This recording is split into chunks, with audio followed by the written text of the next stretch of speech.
Don't you also think it's strange that our government, they're also allowing food that we eat, all the ultra processed chemicals and stuff in the food to be put on shelves for our consumption? I truly do think, in my opinion at least, that the government would be that capable of doing something so egregiously nefarious to the people. What do you think? Is it intentional that the government would want to slowly kill us? God.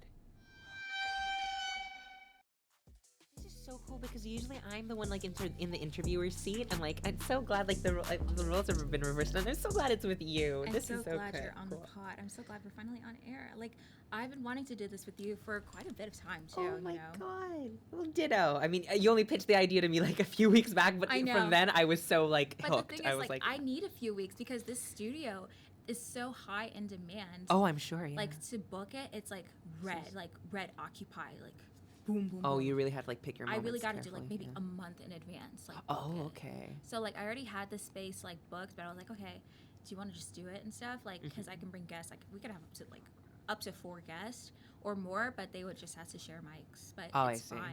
Yeah. Well, how cool is that? That's like with you. Like, you, let's tell the viewers, the listeners, like, you just went on a trip to the Grand Canyon to Vegas. I did. How was it? Did you have strippers in your room? Have a fun time? Like oh, God. champagne bottles popping, all of that? Nothing of the sort. I wasn't the legal drinking age in the States, of course, because it's 21 and I'm only 20. Yeah, that's right. You are. I'm so happy for you. Congrats, my dear. Yeah. Well, I wasn't so. I was about to say I don't know if I can share this, but it's kind of like common like knowledge, like if you can't like drink in public, you go back to your room, and like my dad, like we were able to get some like coolers, and like I only had one, but I didn't even finish it because I think I got too tired. But anyway, the trip to Las Vegas was very beautiful. I mean, like the states in general, because we visited 3 states. It was Nevada, then Arizona, then Utah, and Las Vegas. It was very pretty. Like there were things that I really loved. Like there was this like walk through in one of the casino/hotels. It was like this beautiful like Alice in Wonderland themed like teapot floral setup. It was beautiful, and that's right up my alley, like fantasy. But it takes after 2 days there, if you're used to a very different kind of atmosphere or landscape, the artificiality of that space can be a bit much, and you kind of find yourself longing for the comfort of home or like a different scene. And there was still a lot of like misogyny like evident in like a lot of the like establishments and what they were promoting. Like there was this one space called the Library, which was a gentleman's club, and they were like fully nude, like the library is now open. Like it was like driving past that, it was like a little bit, I was like, okay. Yeah. So but what it is. But it was beautiful. And then after that we went to Arizona. My grandma was the one who she put in a request to see the Grand Canyon, to do a helicopter tour of it, because nice. she's 81 years young. She's that woman. She's so sharp and like quick, like with her. She's got a quick kind of like wit or sense of humor. She's very quick with her comebacks. That's and amazing, honestly. Yeah, she's I love her. But so she was she's like kind of, in a sense, she's a thrill seeker. So she wanted to do this, and it was a beautiful, beautiful, like the expanse, and like getting to see that with her. She was like, I don't think I'll get the opportunity to do this again. She often jokes. We talk about dark humor, but she often jokes about kicking the bucket or like dying. Oh like, grandma, it's not the same for me as it is for you. Like, don't make those jokes. And she's like, what? Like, I have nothing to fear. Yeah. The older generation, they're of a different breed. Oh yeah, they're pretty self-aware. Yeah. They are. They're like, okay, whenever I'm ready. Exactly. Take me now. She's like, if it happens, then it happens. But I want to say that I've lived. So you know what? I think she can genuinely say she's lived. She's done a lot. That's really good. And I love her. And then and then after our trip to Arizona, we went to Utah. Beautiful. Again, like I was telling you earlier, that we saw a lot of like churches of Jesus Christ for like Latter-day Saints. Oh, Mormons. And Mormon Central. Mormons are wild sometimes. Oh, yeah. You ever heard of soaking? No. Okay, so it's this thing I think the Mormons do. I heard of it, and because sometimes like you're not supposed to have sex before marriage, but right? They're trying to find a loophole. So like the guy will like insert, but then there's gonna be like a third person there on the bed, and they just like are jumping up and down the bed to simulate the movement, so the guy's not actually doing the motion. Even if he's not like thrusting, that's still kind of like it's still kind of like it's still like something's I don't know how explicit we could get here, but like I'm like something's still going inside something. So Something is, yeah. how is that like okay? It's weird. They're tinkering with the specifics a lot. Like Yeah. that's not like I'm sorry. I think that's still to some degree that's like sexual activity. I think so too. I mean, at that point, you might just categorize it as a threesome, but I'm quite frankly, yes. Yeah. Oh my god, I was so set up for the tone of this to be different. I mean, maybe we're just kind of working our way there, but I'm like, wow, what a topic to start off with. Sorry guys, I let my intrusive thoughts win today. No, that's fine. It's a great like icebreaker. I was like, okay, we're diving into the deep end. Oh, Sure, yeah, for sure. Well, if you do want to get into the topic of God later on, I Of have course. something prepared. Yeah. But oh god, enough about me. How are you, JoJo? I'm amazing. I just I'm gonna edit like your voice so you're balanced. Oh, for sure. Yeah, but I just recently celebrated my 21st birthday, everybody. I saw. Yeah, it was so unexpected because I usually book off a day. Like, I've done this since I was young. Like, I don't go to school on my birthday. I don't go to work on my birthday. I just want to have, like, a free day to myself. And I already had a plan. I thought, okay, I'm going to paint the town and just go out and get my freebies. Because some places do offer birthday freebies. So, first stop, What a Bagel. I didn't know you have to buy, like, half a dozen donuts so you can not donuts bagels so you can get the half a dozen free. Oh, okay. Yeah, I thought that I makes just sense. got half a dozen bagels free, but anyways, yeah, I got some bagels. Got some and bagels. I was wearing some nice little like red heels, my little white dress, and everyone, there's so much attention on me, I guess because I also had like a birthday pin too. I birthday saw ribbon. Your whole outfit was very nice. I It was loved it. beautiful. You didn't see the full thing. No, but I saw the photo. I saw the video of you like dancing with the Yeah, and like everyone was like stopping saying happy birthday. It was so special. Blessed be. My mom had a surprise and I was like, okay, well, I don't know what the surprise is. Maybe are we gonna like go and I'm gonna have a surprise birthday party with my family or something. And then like we're driving back, she takes the DVP and I'm like, we're going downtown. I didn't really want to spend my birthday Oh God, downtown. yeah. But yeah, and then we go to like the parking place and it's this parking lot and that's where we usually go if we're going to Ripley's Aquarium. And I thought, okay, is she really gonna take me up to that restaurant? That was on my mind. Oh and my then God. we're at the CN Tower. I'm like, we're really going up? Because I don't have a mind. I love doing stuff like, but she's afraid of heights. Oh, Like so much. that makes it that much more beautiful. Like she did that for you. She did that for me because if she had told me before, I would have said, no, we're not doing this because like, I'm not going to let you go through that because, yeah, but she did it. We did it. We went up and we were at the 360 restaurant. I didn't know it revolves. Yes, the It concept was is amazing. so nice. It was so classy. We had our little wine. Well, I had a wine. She had her beer. We had some nice mussels. I love mussels. Mussels, cool. The view was beans. spectacular. No, I'm glad. I think the view, the wine, and the mussels were the only good thing about it because the other food we had was not good. Oh, it was mid. Like, well, that's the thing. I feel like restaurants of that nature, especially like I feel like fancy restaurants in general, the food is just not good. No, and they're like it's kind of like they feel like they can afford like their food to be like kind of like lackluster because like there's like other elements like for example take into account the what do you call it, the Rainforest Cafe. They're very big on like the use of animatronics and the atmosphere. And my dad has always said it's like, well, you know what, that part is cool, especially if you're a kid, but the food is like always been mid. It's really it's not it's beyond mid. And the thing is, the chef personally brought out the food to us. Oh, you were like getting the special treatment. We were. And then after tasting it, my mom and I were like, oh, the chef brought it out. He shouldn't have. He really shouldn't have. He really shouldn't have. He really shouldn't have. You guys are so humble.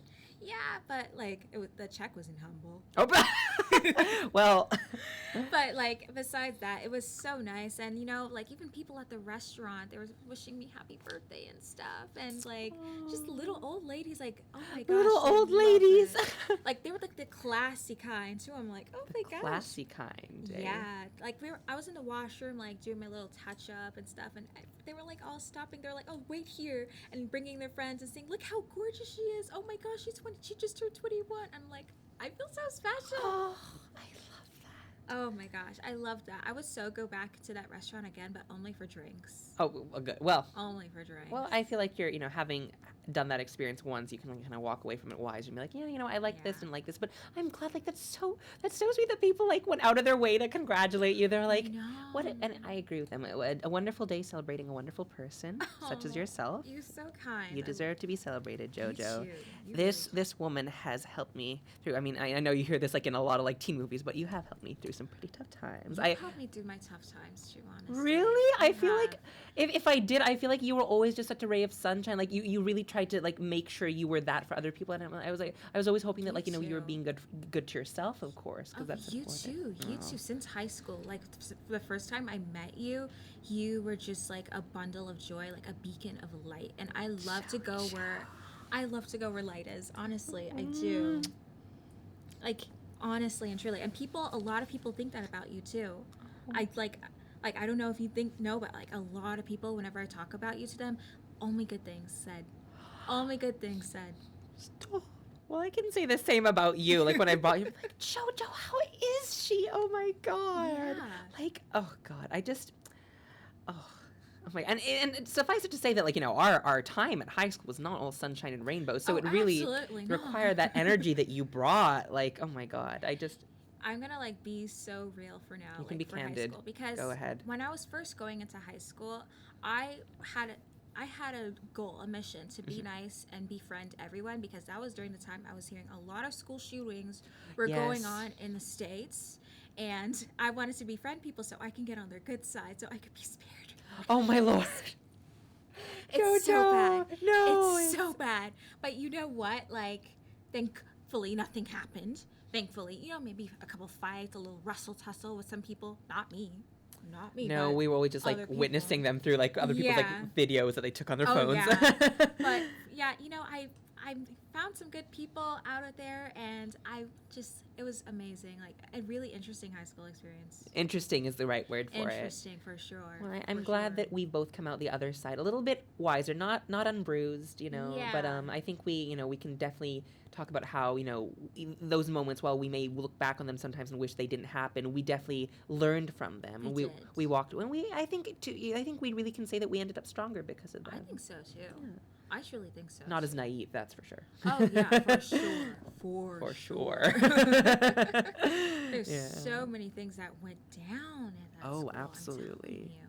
Oh my gosh! Like, what's one of the craziest things you ever heard of or seen go down there? Heard of? Well, I can definitely say heard of. I didn't know that. I there was one of like the lower stairwells, like in the basement, like floor, Which one? It had a name. It was kind of like the German porn dungeon, I believe, and a lot of like sex went on down there. Stop. I was fortunate that I never like happened to be there like the wrong time, At the but wrong like times, people doing the deed. I was like, I never really encountered that. I think I was always just in the like, I never seemed to be where the drama was, and I wondered that was what I was thankful for it, mind you. I Yeah. was like, I would rather not be. Yeah. But like, there was a lot of like stuff that went down that I remember hearing like about it secondhand from others, and I was like, I was like, okay, I really hope that like they Well, kind of sanitize that space Yeah, thoroughly. cleaned up too, like people are sitting down on the ground in the stairwell having their lunch too, and God. oh my gosh. Ugh, but yeah, in terms of like experiences, do you recall anything that was like kind of like made you turn your head and you were like, well, I mean, I had my kind of like I had my idea of what high school would be like, but it did not match this. Just the grade 9 experience in Grade 9 general. experience. Because grade 9 was wild coming into that school, because Yes. teachers died. God, yes, it was There was a terrible. fire, like an actual Yeah, fire, there and was a then fire. a teacher like is getting charged and stuff for Oh, sexual God. assault. Yeah. That was just like, oh my gosh. I mean, like, I know public high school, whichever, but this is a lot to take in. It was for our first like I think that like making that transition from elementary school to high school was very eye opening. It almost to say felt the least. cursed. Like, Yeah, I mean, then let's say nothing of like COVID being like the primary I thing feel- of our third yeah, year COVID was like a little bit more on the mild end. on the but- mild end, but yeah, But I wouldn't say it's like COVID itself is so mild, because, well, people died. No, I know. It was sad. Like, I see people like romanticizing like COVID-19, the COVID aesthetic, whipped coffee, bike rides and stuff. It's And like, it's like, don't make light of this, people please. died. And Yeah. if not of COVID, of like illnesses, life-saving procedures, people could have had, but were pushed on the back burner because doctors were focused on saving COVID patients. Yeah. And suicide or mental health Crises too. were Crisis. we're skyrocketing. Like whatever number it was for COVID, like people that died of COVID that time, you gotta at least double it because of other circumstances too. Oh yes. It was insane. Oh, it absolutely was. But no, but you're right. Compared to like other high school like experiences or encounters, that was fairly mild, I guess. There was a lot that went down in grade. I feel like grade 12 was pretty uneventful, mind you. But Me too. grade 9 and 10 were definitely the most like Oh, yeah. defining. Like it kind of solidified like your expectations or like what you're like. Okay, this is what this school would be like. But to counter that, it really depends on like in terms of like finding like a safe space or like a place where you can feel like just. You can be yourself. It really depends on the people you surround yourself with, because definitely. Oh, for sure. And I think we were able to find some really good, like genuine people. I think so too. Like even like the school was so cliquey, but every school has their cliques. Every school has its like cliques. It was like there was a fusion. Other cliques were able to get along and stuff. Yeah. It wasn't like so separate off. It was like, no, it flowed. Yeah, you're absolutely There was right. harmony. There was harmony. If you knew where to look. Yeah, for sure. I feel like one of the best ways to survive that, like in that, survive. I make it sound so dramatic. I did. No, I want to make it clear that I did have my good moments there, and we forged friendships, and I liked some of the, I liked some of the things. No, I did love some of the teachers. I did. I forged just, like some close like friendships with them, and they definitely made the experience that much easier. Oh, for sure. What was I gonna say? I was going somewhere with this. I feel like because we had that as like a grounding like point, like that could always be very helpful. But as kind of like attitudes shift and like perhaps other friends develop like different interests or like taste for like other friend groups, like it's kind of like one of those shifting things like where you have to get used to change. Obviously, oh for sure, you have to embrace that. And if some friendships don't work out, then they don't. But you do have to realize that that is life, and it's not the end of the world. It does. It can seem like that, but I remember that. Going back to the topic of like COVID, I remember that when we were kind of all thrust into this like lockdown and like online learning situation. Yeah. I know that like for a lot of, I just remember grade 11, like the tail end of that, because there was no kind of specific like setup or structure for the class, and God bless the teachers who had this kind of like they were trying to make it work, but of course they were like, well, what the hell are we supposed to do? Like we didn't plan for this. Like they tried to make it work, but like it was. I'm just glad that like that semester came to an end because it was going nowhere. Yes, especially with that transition from there to college or uni, just right after high school in general. After high school. That's a lot, because I feel like, okay, had I like had COVID not existed, had we been able to really experience that grade 12 year, I feel like I would have been more grounded. I would have known what I actually wanted to do. I would have had my options sought out for. There just would have been a lot more clarity. Oh, absolutely. We were thrusted in a place of uncertainty. Yes, uncertainty is the right word to use. I feel like we grade 12, I won't speak for everyone because I know everyone's experience is different, but I feel like grade 12 there was definitely some more structure, and there was like a little bit they tried to make it more engaging, but I feel like if you just didn't click with the online setting, then you just didn't. Literally. I found my experience was quite different though, because like I feel like there was sometimes more incentive, because maybe it was because not as many people wanted to volunteer, or because you were operating from the comfort of your own home. I felt like more inclined to like speak up. I was like, so I kind of thrived in that setting, but I understand that it was quite hard, and mental health is we were talking about briefly is a big subject for that time. It was a lot of people experience like lows at that point, and I want to ask you, what was one of like your like kind of like methods of kind of bringing yourself out of that? I know some people like they go on long walks or like they enjoy nature, take time to appreciate. How did you cope with that? Alcohol.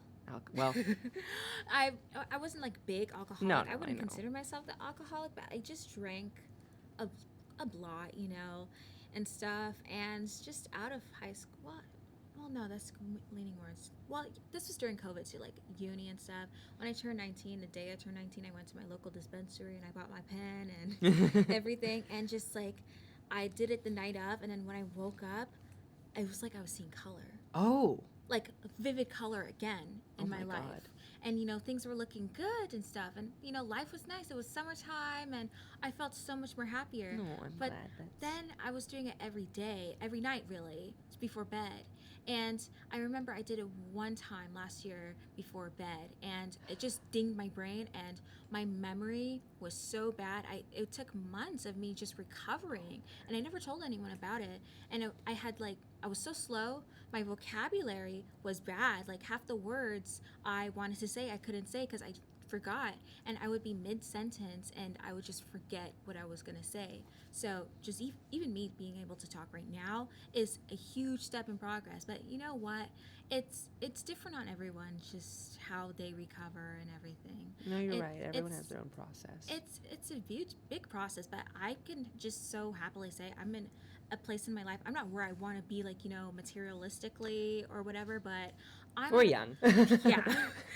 I'm at a place, I'm at a headspace, God granted, like, thank you, Lord Jesus, that I feel so much joy in my life, despite the fact that there is so much sorrow and adversity going on for a lot of people. Like, I can still be able to rejoice and wake up at the fact that I woke up this morning. Yes. That I have eyes, I could see colors. I'm not colorblind. Simple pleasures in life. I get to even take a day for. off to like film this episode. Oh, yeah. Because even rest, like being able to sleep in my own bed and just sleep in general, like rest. It's a gift. It's a gift. It's sometimes a luxury a lot of people take for granted. That's very true. Yeah. God, I know I do sometimes. I just...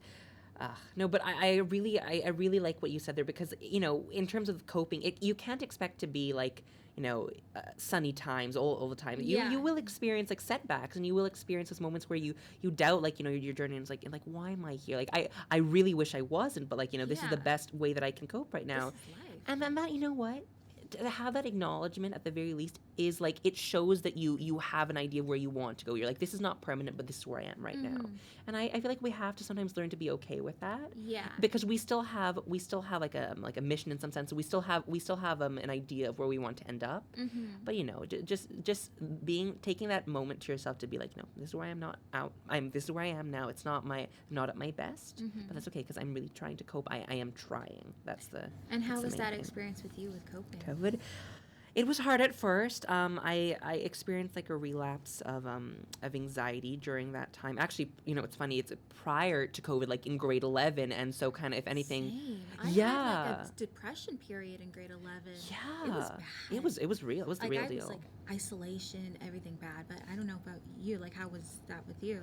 Oh well, like I just remember, like I wouldn't describe myself as a perfectionist, but in elementary school, I was always, one thing I always heard from my teachers was, time management. Like, they're like, oh no, Evan loves to like participate. He loves to, get involved, and he, if he puts his mind to something, he can do really well. But it's always like the idea of taking too long to do it because you want to do your very best. So that was something, time management was something I was really working on, like up until like high school, and I thought I'd gotten really good at it in grade 9 and 10. I thought, I'd say, like, surprisingly, grade 9 and 10 were probably like, I think I entered strongly and I enjoyed it. But by grade 11, there was a sudden shift. There were new factors, like, to my, in terms of like, and like new kind of objects of anxiety that I won't get into for the purposes of like, timing here. Scrutinizing myself, like, for this, like, like this idea of wanting to do well in my courses, and I wanted to, and I think I didn't like, fully understand the fact that the course load or the coursework, got heavier. Yeah. And I was expecting things to be the same, because I'm like, well, I did really well in these subjects in grade 9 and 10. It stands to reason I should do well here if I just try my best. No. Yeah. It got harder. And I think when I wasn't doing as good as I expected myself to, I really lost a lot of faith in myself and my abilities. When I started to compare myself to like others, I'm like, well, like, look, they're doing so well. Like, what is happening to me? I genuinely thought something was wrong with my brain. I'm like, what is happening to me? And so that was kind of like, that was before COVID, and it kind of like plateaued from there, because COVID, of course, like made like everything like worse, and so thankfully, towards the end, the teachers started to like lessen the course load, thankfully. Right. but I just remember like being really at one of my lowest points like towards the end. And so I was so happy when summer came around. It was like a reset, like time to refresh, hit the reset button. And then by grade 12, as we were talking about, when they had finally established a sense of structure for classes, and I finally got rid of like the classes that I did not want to take any longer. Just making your little sacrifice, like, okay, I'm gonna sacrifice this. Yeah. It also helped that I changed like my career path. Like I wanted to go into like psychology at that point, so I was trying to take like the sciences and I think I took like the introductory course for the social sciences, which I did the second like course for grade 12 because that was still fun. But by that point, I was like, you know what? I did not enjoy this as much as I thought I would, and I signed myself up for functions in grade 11. What was I thinking? Oh, I did functions. Oh my gosh, Sorry. That was the root. That was part of the root. I had a tutor too, and oh my gosh, going to my tutor was like, jail. But I felt like that was part of the source of my depression. My tutor and functions. Oh my gosh. Yeah. And I remember like being in there and I just couldn't understand. And I remember even during the exam, I was like, okay, I only need to fail this much to pass. That is the survivalist mentality. It was literally survival. Like I had to lock in isolation, everything. But I'm out of it. Like I was doing it because I wanted to go into medicine. Even like I wanted to go into biology to go into medicine or nursing. But you know what? Like I ain't doing that today. Not today. Communications, baby. Still, no, honestly, I feel like if anything, if there's one positive takeaway, as you were saying, it kind of like helped you to define like what you want to do. And you're like, you know what? This isn't like exactly an admittance of failure, but it's like, I'm not best suited to this. Redirection, really. Absolutely. Yeah. And I remember like even during second semester grade 11, it was actually getting better. I didn't have functions anymore, but I had photography. Like I remember I was doing chemistry and I liked chemistry. Oh, good. And I was locking it. I was doing so well before COVID hit. I was so responsible, so on top of my work. I was doing studying. I was in the library all the time, and then COVID hit and everything felt optional, and I was like, and that was around the time too I got diagnosed with ADHD. Like a little bit after 2020 January, I got diagnosed and everything just felt more clear. I was like, okay, there's a reason to all of this. There's a reason why I feel so stagnant. Yeah. But it's like, it's not something that's bad or anything. It's just clarifying. No, I'm so glad that you brought that point up because I think there can absolutely be a lot of benefit to like acknowledging it and being able to put a name to what you're going through.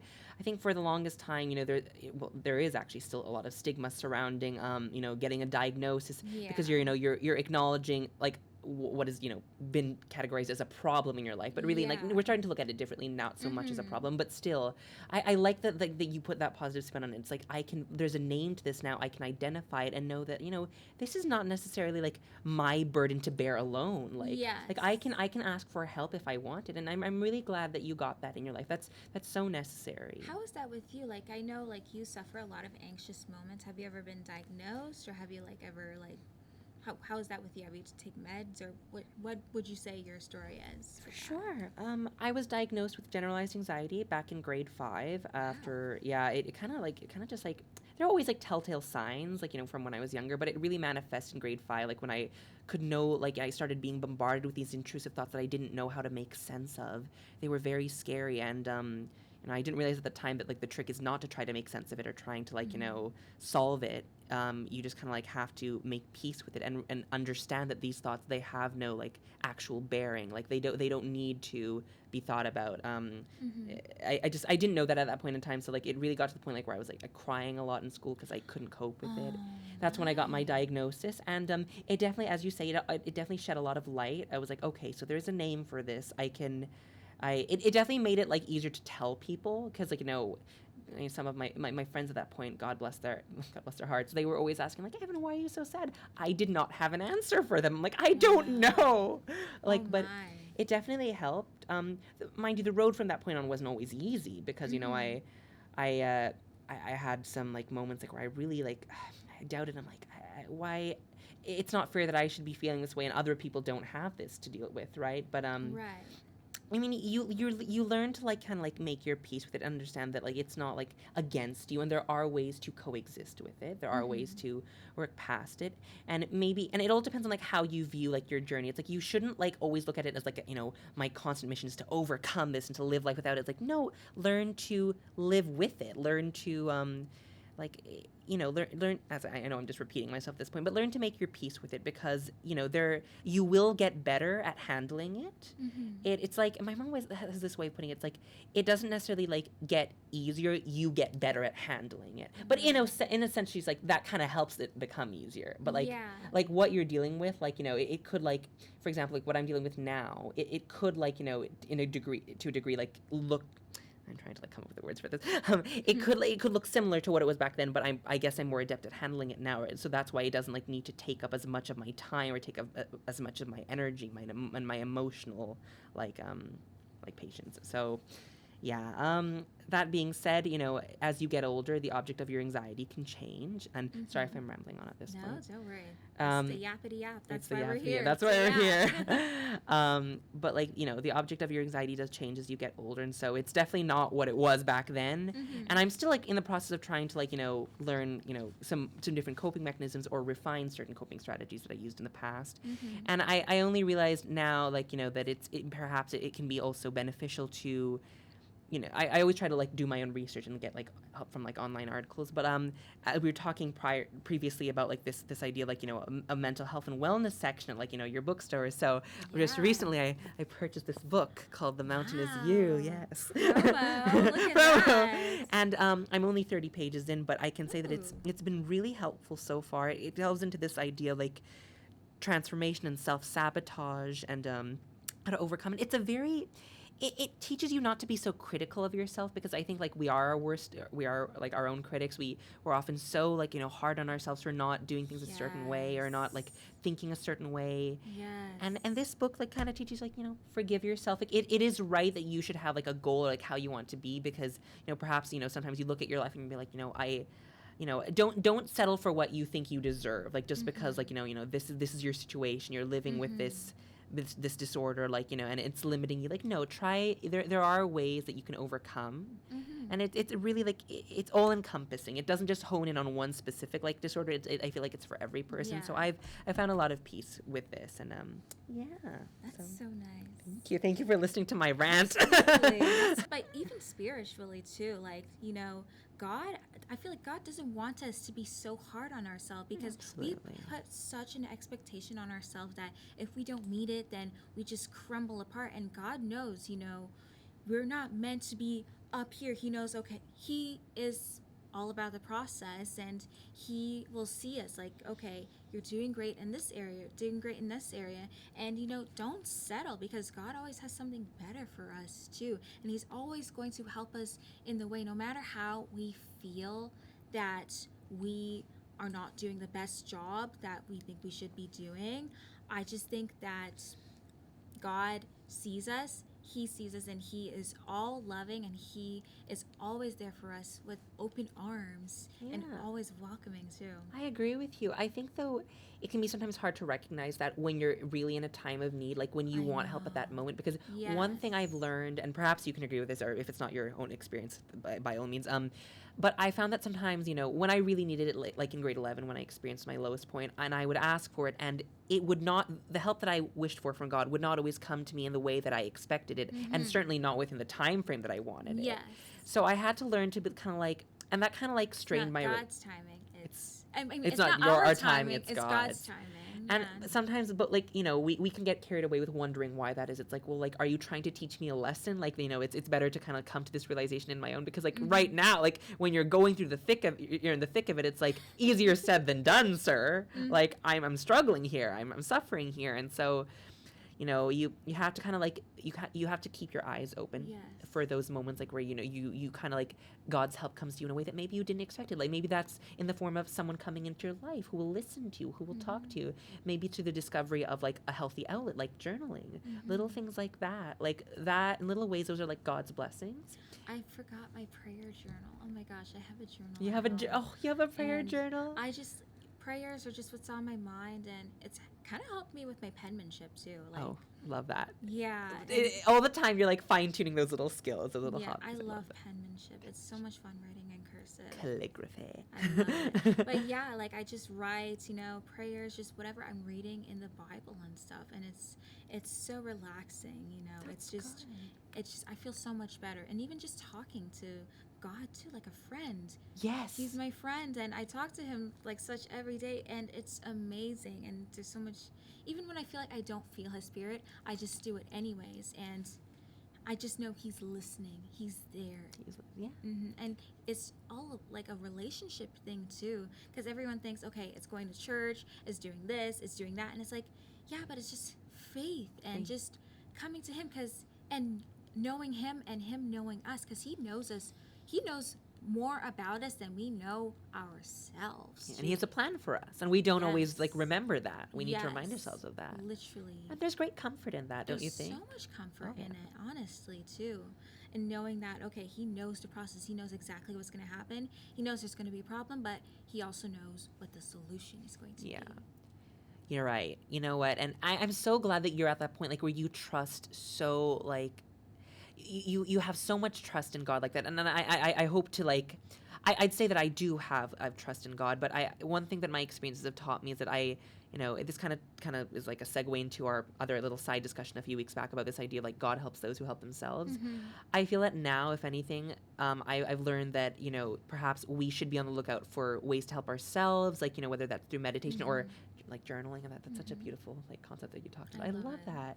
Let me ask you, does that sometimes like extend to like you like kind of capturing your favorite like Bible verses, or like capitalizing that and maybe like tying in your own experience, or like what does that look like for you? So for me, like I have my Bible app, YouVersion, not sponsored or anything, but it will give me like a daily verse, and I just read the whole chapter and see what I take in from that, and I just write down what I learned from it. I love that. And it's so simple. It doesn't need to be extensive. It doesn't even have to be wordy, like long or wordy. It can just be like, I resonated with this little segment here, and I feel like this applies to my life because of this. Yeah. Or even sometimes where I was like, okay, I don't understand this or this too. But I learn from it anyways, Yeah, and absolutely. I love it. No, I'm glad. My mom has helped me develop something similar.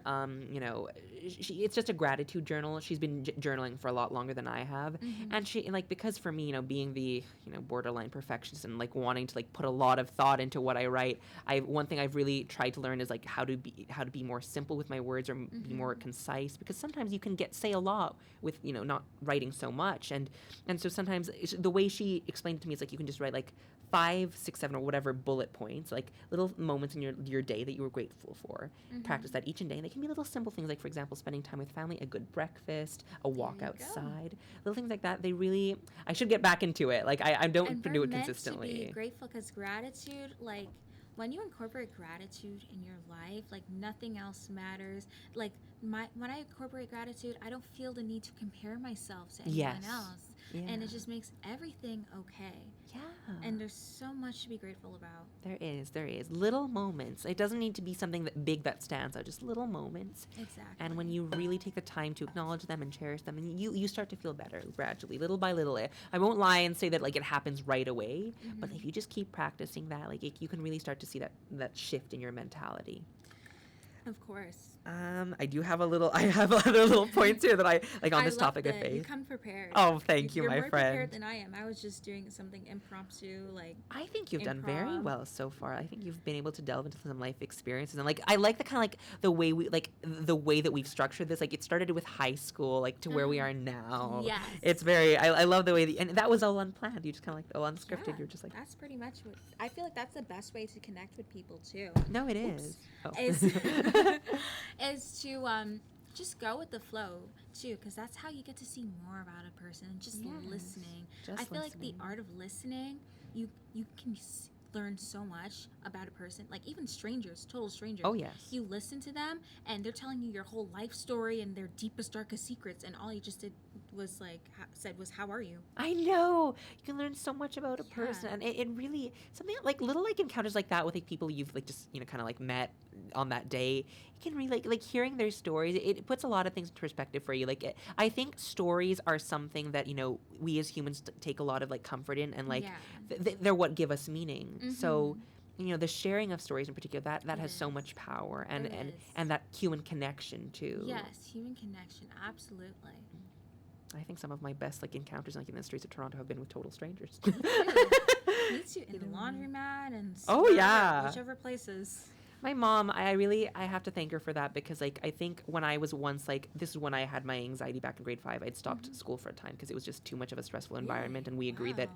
I should like, continue school from home. But she once Oh. took me to downtown Toronto, and we spoke to this homeless man who was like sitting down, but he was like selling CDs of like his own music. It was a beautiful instrument. It's not very mainstream. I don't know what it's called, but he does his own music. And my mom got into this conversation with him, and me being the shy person I was at that point, I was like, I kind of just, I wasn't like scared of him or anything, but like I think I like wanted to keep on my merry way, or like not like have to acknowledge like another person suffering, because it might have just been too much. But to see how she talked to him, like just like how she struck up a conversation and witness that human connection, it really like it like kind of initiated that shift in my mentality. And also, we purchased a CD from him. It was, and he had included a little story on the back, like what it was inspired by, and he was talking about how his mother and him, like on a walk out, like when he was much younger, like I don't know, like how he came to like be introduced to this kind of particular style of music or this instrument, but Yeah. he talked about the root of it, and like tying in this familial aspect. It was just so beautiful, because you this idea of like tapping into human stories, you learn so much about a person, and I wouldn't have known this about him just at a glance. Like we Yeah. got this out of him by talking to him, to learning a little bit about I him, know. and it was so beautiful. And so I really have my mom to thank in that sense, and of course my dad too. Very, very lovely guy, very, very social, and he's just he's helped me come out of my shell a lot more with like actually asking for help when you need it. It's like, Evan, Yeah. sometimes you got to dish out that tough love. It's like, Evan, you're not gonna get help unless you ask for it, or like if you're confused about something, you need to like be upfront. That's amazing. Honestly, it's true too. Like, you do need to ask for people, and you got to be comfortable asking people for help too. And even me, I sometimes struggle with that too. But there's no harm in it, because sometimes we think asking for help is like a sign of vulnerability or weakness, but it's such a strength, because it shows how there's so much humility in it. Yes, There's is a lot of humility. Of humility in it.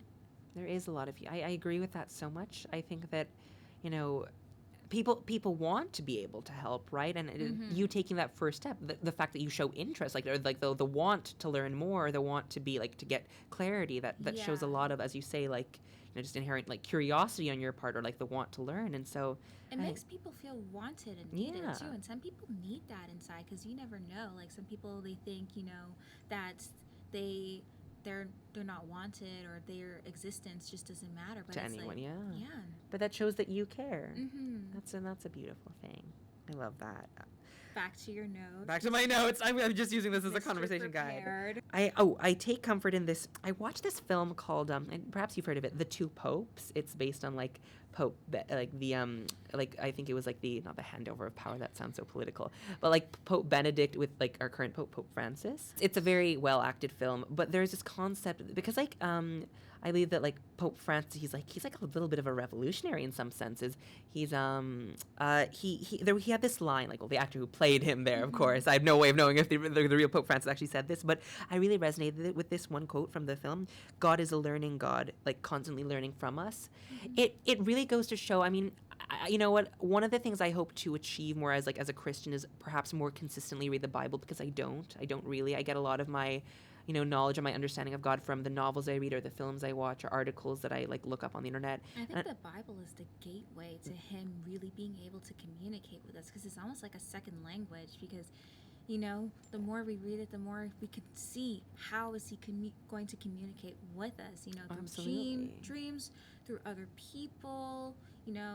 It's through signs and wonders. It's amazing. No, you're right. I think there's a lot of value to be taken from like consistently reading the Bible. But I think one of the reasons why I put that off for so long is because I did have to read some verses, of course, in elementary school, and I loved those. But I think we had the children's edition, so we were kind of like kept sheltered from the parts that are quite like there's a lot of like there's a lot of like I don't say discrimination, but there is some discrimination inherent in some passages, or like some even homophobia inherent in some passages. So it's like I once heard this quote, like you can't really cherry pick the Bible, so like to read it in its entirety is to accept all of it. But sometimes like there's a lot of conflicting ideologies there sometimes. Or you can you can resonate with one piece and then like look at another piece and be like, this is so filled with hate, and so or like it's so filled with like such a very a backwards mindset or one that has no place in today's society. So hearing that quote from the film, "God is a learning God, he learns from us," I heard this like secondhand from a friend, so I can't verify how true it is from the Bible, but it was like this, it was basically like a passage that condemned like, homosexuals or like people who identified as, well, you couldn't really identify as gay because it was like it was basically like a death sentence at that point in time. Well, And look, and I'm gonna be honest and say this. Sorry to no, interrupt. you're good. Like I'm gonna be real. The Old Testament was pretty barbaric. Yeah. A lot happened then, but we also had to think. Back in the time of Moses. First five books: Genesis, Exodus, Numbers, Leviticus, Deuteronomy. They were big on Jewish law, and it was like, okay, if you didn't circumcise your child, you had no chance of getting into heaven. If you didn't do this, so all ritualistic. It was all very, traditional. It was all about passing down different things. But Sorry. it's okay. Jesus comes back and he pretty much remediates all this, and it's like, okay, you shouldn't kill, but that's not just limited to the act of physical kill. It was also like, don't hate people, like don't hate your neighbor, don't hate this and that. Like the Bible does say a lot of things, but not all of it is meant to be taken literally. Like you say, okay, if your hand causes you to sin, you chop it off. You don't chop off your hand literally. No, or King Solomon having 700 wives and over 300 concubines is like, oh okay, my God.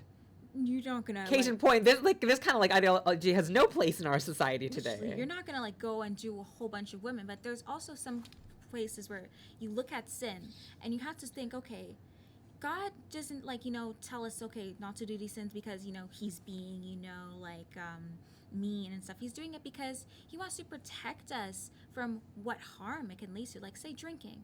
Drinking in itself is not a sin. Okay, you can have a glass of wine, you can have like a drink, whatever, but it's to the point where, okay, you become drunk. What does drunkenness lead to? You spend all your money on alcohol. You make decisions that you wouldn't maybe regularly make. Yeah, it leads to a lack of accountability, addiction. You are slowly poisoning yourself. You're killing yourself, with alcohol and stuff. So you gotta look and see, okay, how far can this go if abused? Even gambling too, like, okay, you want to put a couple bands down on a horse, whatever, but how often are you playing those chances? Yeah, how much money are you putting down? How much are you putting up for collateral? Oh, absolutely. And it breaks relationships, it breaks trust too. It's all about moderation, I think, is my main takeaway from what you were saying. Yes. Everyone has their vices, everyone has their little things that they like to indulge in, but you have to learn to moderate so, you don't lose that connection or that, that sense of like that connection to God for one, but also that sense of self-worth and that sense of like, who you want to be, because it can get easy to lose sight of, that person, that good person, if you kind of overindulge, I suppose. So you have to remember, God is a father. Yeah. He is a father, and he treats us like, because we are his children. So, a parent, they see their child doing something that's obviously not good for them. You don't think they're going to step in and say, hey, don't do this, right? And the Bible lays it all out. It's not just don't do this. It's, okay, they did this, and then it caused them to do this, and it caused them to do this. Yeah. I guess, though, in a sense, like from what you've described, like I wouldn't use the word cherry picking, but it does seem, in a sense, though, there are, as you say, you can't take some passages quite so literally. So in a sense, there are parts where you that resonate with you more than others. That you're like, I don't agree. But have you read the Bible and be like, I don't agree with this. This is so hateful. I haven't read the Bible fully, but the thing about like having faith for me is like, even if I personally don't agree with it, there's nothing much I can do. I can't change it. It's either I follow this or it's just not like. But at the same time, it's like, okay, I'm not gonna follow. Okay, if I don't eat unleavened bread within Passover time, then I'm not gonna go to heaven. And it's like, no, it's faith, obviously. So you have to apply logic in every situation. Yeah, too. because anything that was said in the Old Testament, remember, God is the same God throughout the whole Bible. New Testament, Old Testament, whatever he did, like he's the same God from the beginning to the end. Whatever was said in the early days, okay, you should do this and do this. Jesus comes down and says, okay, well, only faith in Jesus is going to bring you in heaven, which is true. Only faith in him is going to give you that salvation and will get you into heaven. Anything you do from the past, like, okay, Passover, whatever, you circumcise your child, you do this, you do that, that doesn't matter. Only faith. And it's a comforting thing because you don't have to, be such a perfectionist, a religious perfectionist, and say, oh, I didn't do this, I didn't do this, oh, I'm wearing this. Just knowing that you can put your trust in God and have faith in Him is 100%. And it sounds so simple when you put it like that. It's simple, but it sounds simple, but it's hard because there's so practice much it constantly. trials and tribulations and so much spiritual warfare that no one talks about. No. Oh God, I experienced that around like grade 11, like the time that I told you, like I really like plateau. I also can talk about that here. I even have like a whole like letter that I wrote to myself. Okay, hold on. Here, you know what? I'm gonna pull that out just because I feel like. Well, I can definitely say that I talked about how my anxiety was so vicious back in grade 11 because I felt that aside from the whole the course load and everything becoming heavier, and I was still dealing with my anxiety. As young young people, we are constantly trying to make sense of life's uncertainties, and there's no guidebook for how to live your life. Yeah, so sometimes we need, oftentimes our parents are these people for us, but we need someone to turn to help make sense of it, to help guide us. And of course, your parents can't be with you all the time. You're at school and whatnot and work, and so you need someone who's like more on a more intimate level. And so it's like people who have faith or who have some kind of deity that they worship. In that case, for us, it's God. We look to Him. And so I think I really, when I had bad anxiety, I took comfort in like this idea of like actually imagining Him or envisioning like a voice like speaking to me. And so I should have looked at it in a different way. Like looking back at it now, I should not have. I'm going to start reading so I can get into it. I'm going to start from the beginning. I think part of why my anxiety was so vicious back in grade 11 was because I had lost control of my own mind in a way by trusting in God too much. I was very open to learning more about myself at this point in time and accepting what I perceived to be God's critiques about how I could make myself a better person. This extended to setting aside anger, not snapping so much, being more focused on certain things, and not indulging in certain vices, and etc. In theory, while these sound like good, healthy goals to reach, perhaps the way I went about reaching these goals was not in fact healthy. I didn't realize it at the time, but I was not allowing myself to feel the way a human should. I was unknowingly suppressing my anger rather than letting it out in an acceptable way. I suppose, in that sense, that's just an example, I was putting so much trust in God to show me the way as a way of dealing with not having all the answers in life. So that saying, give it all up to God, I think I took it too literally. And this kind of ties into your idea of like applying logic in every situation, not being naive. And I trusted that nothing here's the part where I really, looking back at it, like that's where I went wrong. I trusted that nothing could go wrong again, consider here that I have had bad experiences with anxiety in the past, as long as I committed myself to being a better person and learning from every life experience. That's fine in itself, trying to learn from every experience. Trusting that nothing will go wrong ever again, not so much. Things will happen, because going back to this idea of God helps those who help themselves, I realized I cannot immediately expect God to make everything better for me. And while I want to believe this comforting notion of a voice, an omniscient voice telling me, what to do, really, I realize now that's probably just like me, like trying to like make sense of it. And like I still believe that God speaks to us, of course, in little ways that we don't always expect. He can speak to us in our mind too. Oh yeah. So I still try to hold on to that belief, but I realize now, like sometimes, like what I was doing, like this idea of like trying to mold a perfect image of myself or trying to better myself, I was kind of like veering away from aspects of myself that made me. Like it's good to try to like basically it's good to try to better yourself and to make sure you don't like overindulge in certain vices, or just to try to be a better person in general. But you have to also, as we were talking about, apply logic and be like, does this align with my values? Does this align with the way I want to live my life? Does this align with how I feel inside? And so by just kind of like, I felt like at that time I was belittling a lot of what I was going through. I felt like, we talked about I was having a relapse of anxiety. I tried to ignore it for the longest time, just like trusting that everything would be fine. But perhaps now looking back at that, I should have interpreted God's will as like, no, ask for help, reach out for help. That's what He's there for. Yeah. And so, or like ask for help, like from someone else, for instance, like that, like reach out to others, like don't take this alone. And He'll send you people too. Yeah. He will. He will. Sure. Obviously, it's not wrong to want, to have like a presence like God in your life, trying to help you determine, right from wrong, to help you kind of steer you in the right path, and just to like look to as a source of comfort when the world just doesn't make sense. Like there is nothing wrong with that. But I do think we have responsibility as human beings, and to like search for those answers on our own, whether that is like now we have like a wealth of like knowledge at our fingertips with the internet and like resources like, you know, novels and books and like of course the Bible and of course human connection, asking another person, asking someone else for help and explaining to them what the problem is. I think what I didn't realize then is that we have this obligation to look for that help ourselves. So I would, you know, perhaps as I say, I took the saying, give it all up to God too literally. I believe that nothing bad could happen again if I just like, you know, I don't want to say like, it's kind of like contradictory because I believe in putting your faith in him, but I believe that, you know, and we need to, there's a little bit of work required on our part. Like don't trust everything blindly. Don't trust, that was a big mistake on my part. Yes, and that's huge today, especially because we're living in the end times right now, and there are signs, and they said there's going to be false prophets a lot, and they're everywhere. They're in our churches too,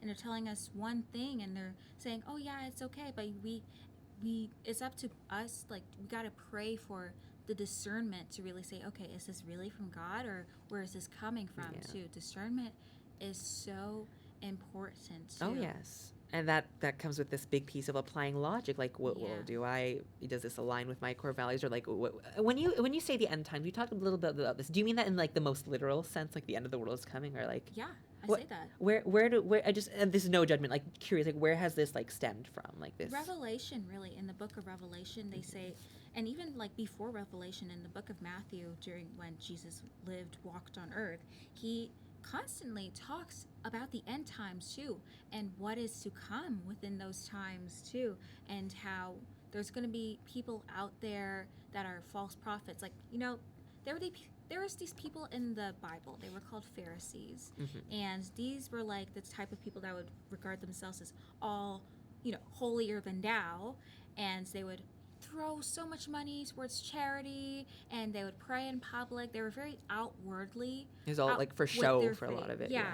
And they thought, you know, all within their good works that was going to get them into heaven. And that's a term too. I think it's Calvinism, where you think, you know, if your good works and you do enough good in your life, that's going to get you into heaven. And I'm sorry, but that's not the case. You know, because faith, it all comes down to the faith in God. It's all faith. There's a lot of wars, rumors of wars, and people are going to be turning a blind eye towards one another, which is why, you know, there's a lack of kindness in humanity, is how I see it.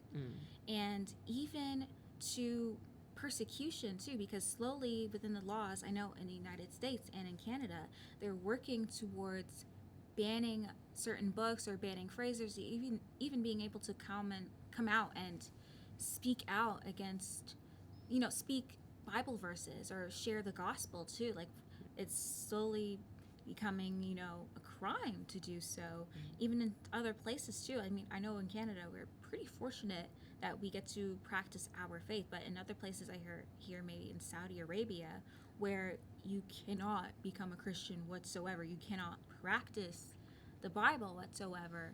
And I could pull this up too. Oh, right. I was about to say, that's why you have your computer there. You said you're going to do some fact checking along the way just to make sure. Speaking of fact checking, I feel like that offers like another kind of segue back into the concept of like the people, like those who like kind of wrote the Bible, or like, you know, who we understand as, you know, people who are basically, you know, this is God's will, or like we talk about this idea like I don't have the right terminology because I haven't attended a religion class in a while from elementary school. I've never attended a religion class Oh, either. really? No. So like there's going to be seals, like, and these seals, they came out over history. Like there's, I think, 6 or 7 seals, I believe. Like seals as in the cute little creatures? No, like seals as in scrolls and... Oh my god, I was like, what do you mean seals? Seals as in like you seal... Okay, yeah. Like I was like, scrolls that come oh out, my god. And certain things are to come about. So, like the Lord book Almighty. of Revelation is wild, because they say like in some part of the end time there's going to be locusts, or what they call now cicadas. And these locusts, they're not like any kind. Like, they have stingers on their end, like literal scorpions. They have long, luscious locks, like actual nice long golden hair. They wear mini crowns. They have armor on them, and they have teeth like lions. Good Lord. I'm not making this up. This is in the Bible. Like, Ugh. it's in, okay. So in the sixth seal earthquake, the moon is going to be turning into red, and the stars are going to fall down from the sky. The heaven, all of this. This sounds very theatrical. It sounds theatrical, but you know what? Like, I mean, perhaps this is like this is all like to be found in the Bible. You say? oh yes. By the way, I don't mean to cut you off. Please continue. The last thing I want to Keep do is like if you're going. going to Yeah, make a I'm point. just like, yeah. But I want to. Where's the verse? Like Bible. Are you actually going to be able to find the verse in the multitude of verses that are in the Bible? Oh yeah. So this is in Revelation 9. So these locusts, they looked like horses prepared for battle. My God. They had seemed to be crowns of gold on their heads. Their faces were like human faces. They had hair like women's hair, and their teeth were like lion's teeth. They had breastplates like iron breastplates, and the sound of their wings was like the noise of many horses drawn chariots charging into battle. They had tails like scorpion tails and stings as well, and their tails had the power to harm people for 5 months. And they had their king and the angel of the abyss, whose name in Hebrew is Abaddon, and whose name in Greek is Apollyon. And the first woe has come and gone, and yeah, that's just like one of the things. Good Lord. It's oh my God. heavy. Yeah, I mean, I suppose I mean this is not really a reason that I've steered clear of the Bible, but this is just one thing I've yet to learn about it. I was like, oh, I didn't know such like vivid descriptions could be found here. But because some things some things in the Bible are like parables or metaphors. Others, like, it's literal, but it sounds so crazy because it's like, okay, well, how does this happen? Have they specified, like, sorry, I cut you off. No, don't worry, keep going. I was gonna say, have they specified like any dates or like thereabouts or like what kind of like time this would happen? Like, no, but they said it's gonna come. Like, they said, when evening comes, you will see it. It will be wet. It will be fair weather, for the sky is red, and in the morning today it will be stormy, and for the sky is red and overcast. You will know how to interpret the sky of the appearance of the sky, but you cannot interpret the signs of the end times. A wicked and adulterous generation looks for a sign, but none will be given except the sign of Jonah. And in the book, like, Jonah was swallowed by the whale for 3 days, and then afterwards, like, he was spat out. But it's so interesting to connect that, because after, like, when they crucified Jesus and stuff, it said an earthquake happened, and in the temple, split and it was dark, and there was no moonlight or whatsoever. But oh my gosh, there's like something where like Jesus literally talks about the end times, because he talks about it many times. I feel like you don't really hear these passages having as much relevance in like sermons or like like today, or like I like, for example, I still attend mass every Sunday, but like I like the fact that I'm gonna be. May I speak freely here? Of course. I know we're gonna have contesting opinions, and that's just that's why we're friends, because we can vote. This stuff, from what I've read, it sounds rather like the stuff of like conspiracy theories, and very, like we talked about, it sounds like theatrical to say the least. I like the fact that, like, for example, I'm a Catholic. I attend like what to say, name my parish, but like the passages that we know the priest like references a lot are like more, they have more to do with like how we might like better like they're really like suited to the modern day. I feel like they're really like they provide us a lot of meaning, and like allow us to make sense of like life today, because for example, what may have been written back then, you may not be able to resonate with it as much now, because the times have changed so much.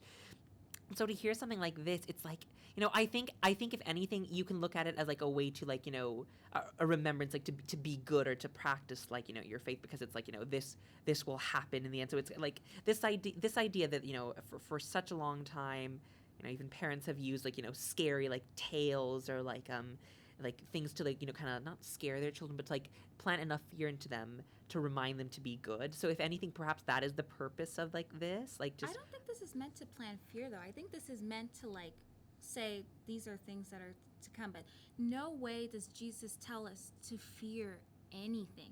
This, because he doesn't want us to be scared of this.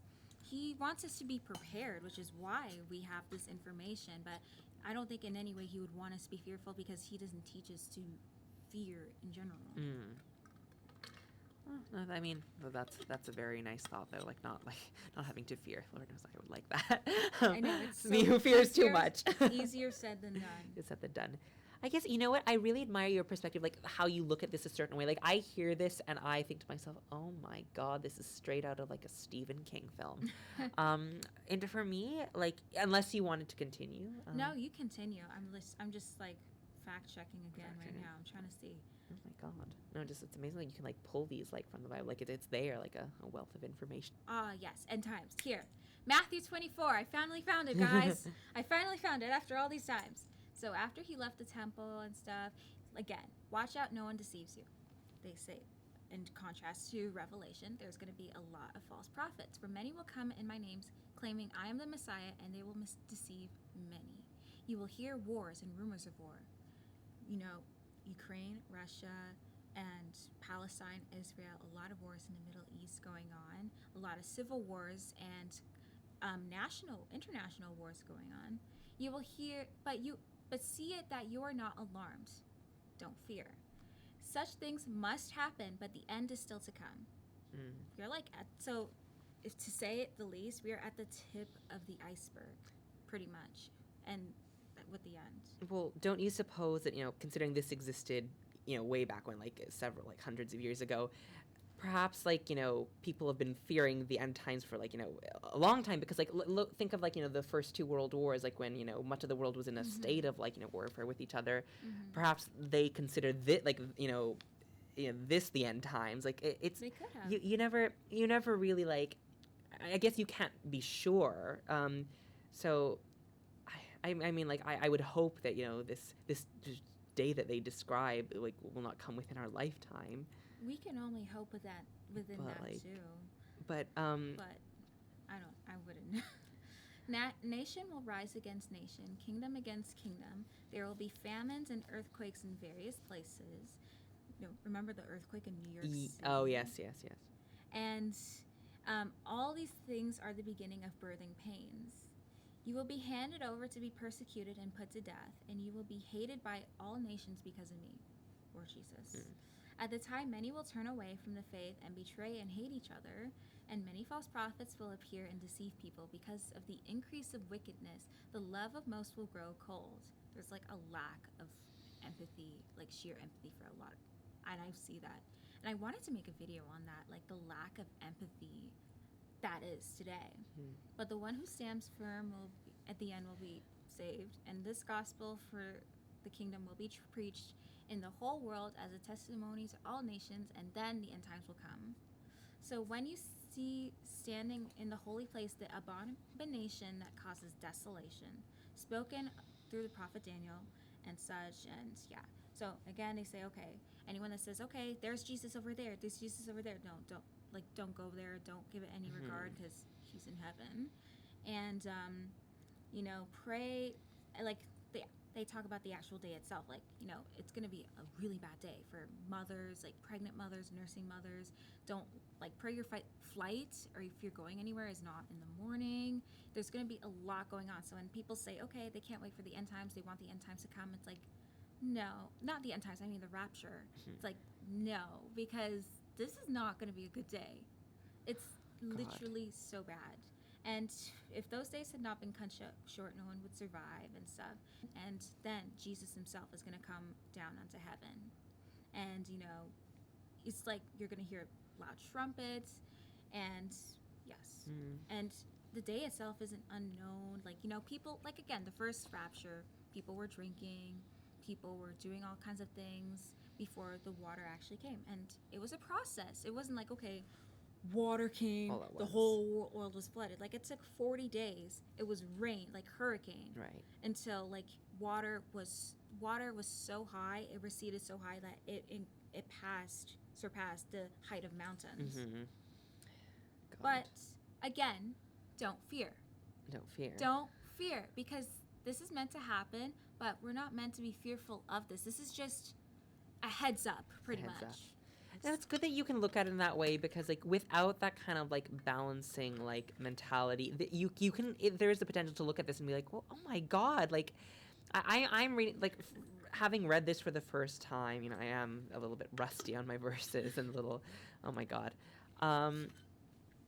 I view that and I think to myself, like, we don't really like think about this like in the modern day. We like when I think about like what I perceive as like a message from God, or like what I try to apply in my everyday life. I, as I said, like I get my knowledge of God, or my understanding of God, a lot from the novels I read. So I, once again, promoting promoting novels. There were 3 very influential novels and films. They've been translated into films that I really love, and how they they describe God, and it is a far cry from this, because this was written in a very different time period to our own. And mind you, that was written in Matthew when Jesus, and that was all that red letter. That's all Jesus talking about it. That's all specifically him. And then Revelation connects back to this and goes into further detail on what is also to come. I just, what? It's as you say, it's as you look at it. Like if, perhaps the way to look at it is not like for alarm bells to go off. It's just, as you say, it's just him saying, it's like, a heads up, just be prepared, like this is going to happen. If you tie into science into it, like, all like kind of like planets, could be several billion years from now. It could like, they will all come to an end. So it's kind of like just. Speaking of science, I love conspiracy theories, but I do want to get into this, like, okay, so this thought has been like raging in my head. What do you think? Like, I've seen this video on Instagram the other day, and it was this lady. She was talking about her experience with her Tesla, and when she got her Tesla, and she was getting more sick, and she thought, okay, she'd never felt this way before, but other people in the comments were also giving their explanation, like, okay, maybe it was also the Tesla, and like making her fumes, sick, like poisonous fumes. Like I think like radiation, really. But don't you also think it's strange that our government at least is trying to push EVs? Like they say by 2030 or so they're going to end the production of gas cars, and they're pushing EVs to be brought out more, for the environmental sake. But they're also allowing food that we eat, all the ultra processed chemicals and stuff in the food to be put on shelves for our consumption. I truly do think, in my opinion at least, that the government would be that capable of doing something so egregiously nefarious to the people. What do you think? Oh my God. I just, it's so scary to think of the government having like such an ulterior motive. It's like, I think they do because money. Because money. Well, have people really become that greedy and selfish? Like lobbyists, even too. Like I feel like such a grown up talking about lobbyists, the government. No, like money. Like everyone thinks, okay, like yeah, we have your best interest at your hand. This party, we will implement all these bills and laws for you, but nobody can surpass lobbyists. Like you have someone waving like money at your face saying, okay, I'm going to pay you a lump sum, double your salary as a public servant if you don't do this law, if you don't put this law into effect, and you do what I want instead. Okay, so like bribing in some sense. Yeah, I think it's high-key unethical. Yeah, I mean, wow. I admit that I am not the most informed or knowledgeable on the subject, so I am like, depending on you, I'm like very interested in hearing this. I'm like, I don't really follow the conspiracy theory scene, but I'm like listening. I'm like, oh my. But it's not even just conspiracy. Like this is things that do happen. Like, no, I know, yeah. But like the question is like, is it intentional? Yeah, is it intentional that the government would want to slowly kill us? I have enough faith in humanity to say no. That's too far. No, I think we're really underestimating people's morality at that point. I try to steer clear of that because I think there are some very people, like, people with a lot of malintent in the world in positions of power.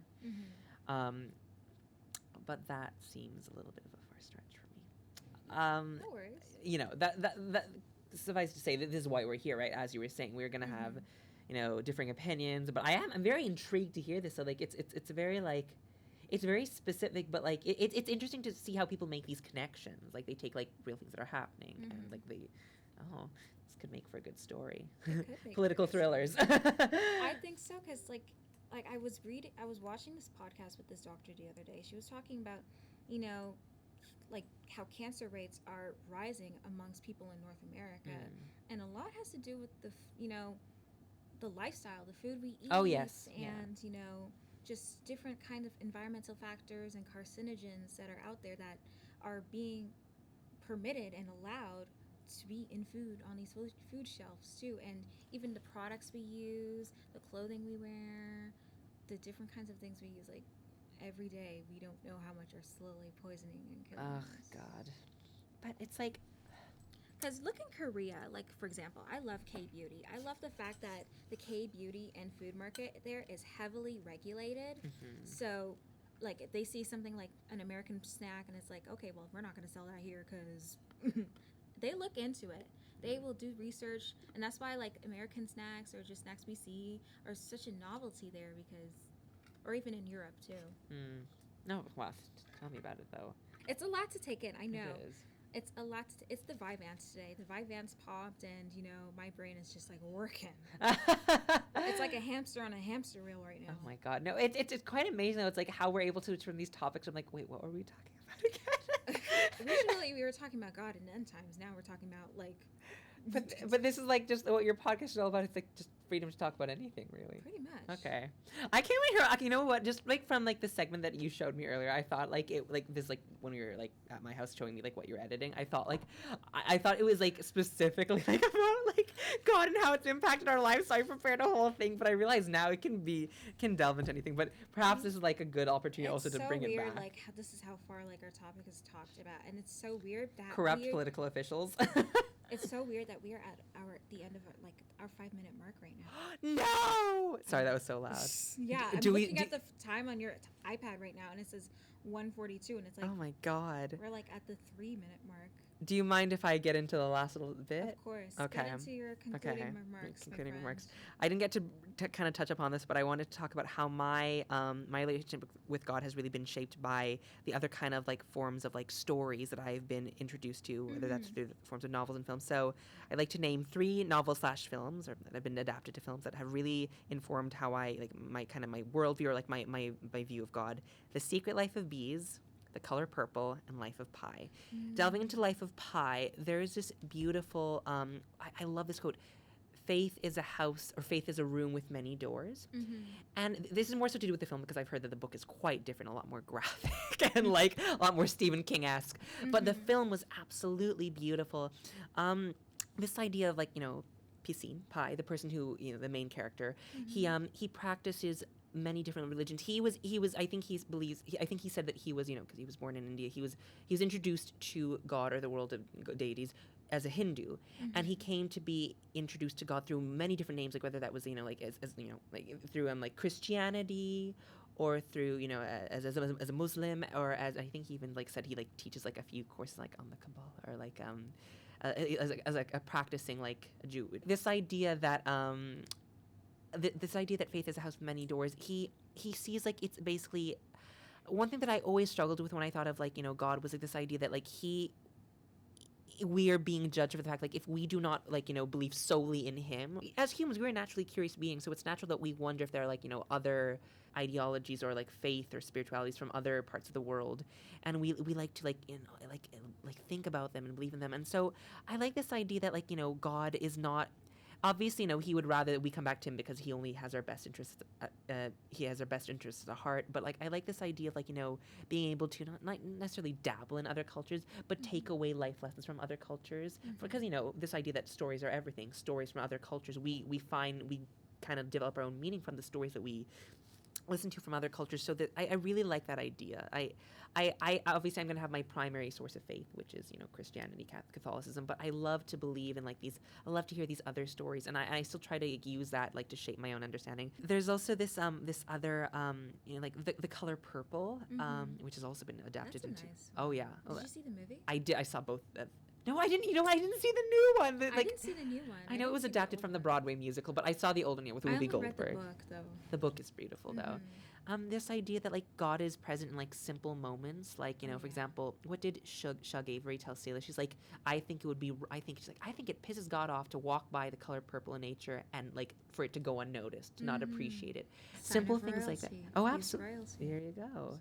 So like little things like that, like as I say, like that make God more approachable or more like relatable to us. Like they kind of embed this idea of Him in like little everyday things, and rather than like I think I appreciate that more. I can resonate with that more than like, for example, what was just like read like from the Bible, because it's from another time. So it, like perhaps now it seems so foreign to many of us who have not been raised like reading that. It's like, what? It's so, if you don't think about it the right way, it can seem very scary. But like the way I was introduced to like, or I later developed my relationship with God through like novels and other forms of, and other mediums, it was a much more applicable to everyday experiences, and it was much more forgiving, because sometimes like I read the Bible, and because it has such a specific idea of what we as believers of Christ should be like, it can be quite scary, and it can seem quite judgmental. It's like, no, I won't accept you. I mean, I know, of course, that God loves us all, but it's like you have to be like this, otherwise you have no place in heaven. And in these books, I found quite the opposite. God loves you regardless. And I will end on this note. My mom always tells me, Evan, as long as you are a good person, a kind person, a hardworking person, does everything to contribute, what more can God ask of you? And so I think it comes back to those base things. You're doing those things. Thank you. You really are. I love you. Thank you. Again, my friend. Drew Barrymore moment together here. I love this, and I love you for being here, and I'm so too, happy Jojo. we got to talk so much. Me too. Yeah, we really did. This was such a fun segment. This was such a fun episode to film with you. It was. And I'm so happy that we got to spend too. this together. Thank you so much, everyone, for watching. you, everyone. And we'll see you. I will see you at least again in the next one. And come by again. I will be sure Come to. by again. This was amazing. I loved this. And it goes to show that, even if we do have contrasting opinions, we can learn from each other. course. I was very interested in like what you were reading. I was like, okay, like even if part of it was alarming, I'm glad I had you as like a grounding force to be like, okay, no, but the point is not to worry about this. The point is not to fear this. It's like, oh, okay. We fear him because like he could do anything, but we don't want our relationship on him to be based on fear. Yeah. We want to love him, but mutual, acknowledge that he can do anything. He can do it, and he chooses not to. Exactly. Yeah. Having that respect is important. Yes. All right. All right. And that's the end. Okay. All right. Perfect. Thank you. Absolutely.